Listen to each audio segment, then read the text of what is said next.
যে একটা ডাব নিয়ে এখন ঠাকুর ঘরে যাচ্ছি, কারণ শীতলা ঠাকুরের তো খুব দিয়ে পুজো দিয়েছি। আর সকালবেলা আমার ছেলে পুজো দিয়েছে, কারণ আজকে আমার একটু দেরি হয়ে গেছে, এই কারণে এখন ডাবটা দিয়ে আমি পুজো দেব। কলসিটা খোলা রেখেই গেছে, তো কলসির ঢাকনাটা দিয়ে দিই। গোপালের হার এগুলো আমি এসে পরিয়ে দিই। মুকুট, গোপালের চুলটা না মানে ধুতে হবে, তো এখন ছোট গোপালের হারটা কত সুন্দর করে সাজিয়ে, দেখবে গোপাল সেবা করলে সংসারে কিন্তু খুব উন্নতি হয়। যে ছোট গোপালের ছোট বাঁশি, মুকুটটা পরিয়ে দিই। এইগুলো রূপোর মুকুট, একটু রং করতে হবে। কৃষ্ণকে মুকুট পরিয়ে দিই। এগুলো মুকুটগুলো আমার শাশুড়ি মা করে দিয়েছিলেন। রূপোর মুকুট অনেক দিন হয়ে গেছে, পাথর বসানো আছে, তো ভালো করে রং করতে হবে। বাঁশিটা পরিয়ে দিই। বাঁশি ছাড়া কৃষ্ণ অসম্পূর্ণ, তাই কৃষ্ণের হাতে বাঁশি থাকলে খুবই সুন্দর লাগে। আর তার সাথে জগন্নাথ দেবকে মুকুট পরিয়ে দিই। মনসা মায়ের দর্শন করে নাও তোমরা। আর তোমরা সবাই খুব ঠাকুর ঘরের প্রশংসা করো, তোমাদের ঠাকুর ঘর খুব ভালো লাগে, এটাই মানে খুব ভালো লাগে। গণেশ ঠাকুর অক্ষয় তৃতীয়ার দিন এনেছি, খুব ছোট হয়েছে কিন্তু খুব আশীর্বাদে, মানে খুব এইবার কিন্তু আমাদের ব্যবসা বাণিজ্য খুব ভালো হয়েছে। শীতলা মায়ের ঘটের সামনে ডাবটা দিয়ে দেবো, একটা গ্লাসের উপর বসিয়ে। শীতলা মায়ের ঘর, তার সামনেই ডাবটা বসিয়ে দিয়েছে একটা গ্লাসের সামনে,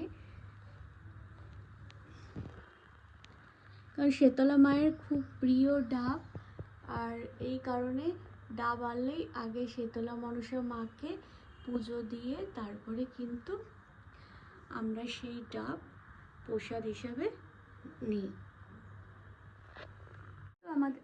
আমাদের ঘরে কোনো ফল এলেই আগে সেটা ঠাকুর ঘরে প্রসাদ হিসাবে দিয়ে তারপরে কিন্তু আমরা সেই প্রসাদ নিই। তো এখন আমার পুজো দিয়ে দিয়েছি, এখন ঘরে গিয়ে আমি অন্যান্য কাজ করব। এটা কি সোনামা? ডাব। তাই? ডাব। 2 প্যাকেট দুধ এনেছে, আর তার সাথে কিন্তু আম এনেছে। তো এই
কলকাতা।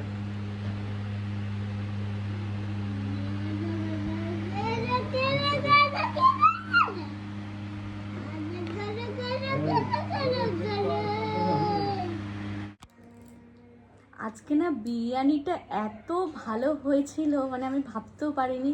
আসলে চালটা ভালো হলে না, মানে বাসমতি চাল তো সারাদিন মানে পরে এই এসে বসলাম, এখন মিঠি খেলছে। কে কাঁদছে?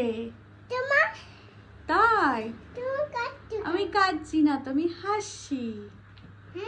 আমি হাসছি। তুমি আজকে ললিপপ নিয়েছো? ঠিক আছে, তুমি কি ক্রিকেট খেলছো এখন, ব্যাট বল খেলছো? হ্যাঁ, আচ্ছা বল দেব। যে বল, তোমার ভালো লেগেছে বলটা?